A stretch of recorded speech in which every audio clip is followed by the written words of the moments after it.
In today's video, I'm going to teach you how to use GoToMeeting on Android. Whether you're preparing for an important work call or catching up with friends, understanding how to navigate this app with ease can make your virtual meetings a breeze. Let's get started. First, you'll want to open the GoToMeeting app on your Android device. If you haven't done so already, you'll need to sign in using your credentials. It's very straightforward, but if you're new to GoToMeeting, take a moment to create an account before proceeding, ensuring your app is always loaded with the latest updates for the best experience. Once you're signed in, you'll notice a tab labeled Meetings. Here you can view your scheduled meetings and agendas. This is your hub for all things meeting related, keeping you organized and up to date. If you're looking to schedule a new meeting, tap on Create. This option allows you to set up your sessions ahead of time.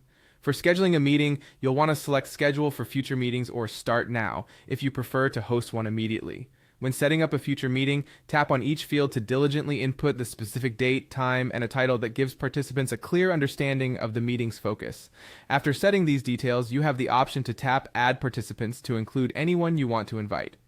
This is where you send invitations to your colleagues or friends. Once all your details are in place, ensure to tap either Save or Schedule to finalize your meeting plans, and don't forget to tap Share so you can distribute the meeting link to all your participants in advance. Now let's talk about joining a meeting. From your meetings list, simply tap Join on the session you wish to enter. It's always good to check your audio and video settings as you enter. Tap the microphone icon to mute or unmute yourself as needed, and the camera icon to toggle your video feed on or off.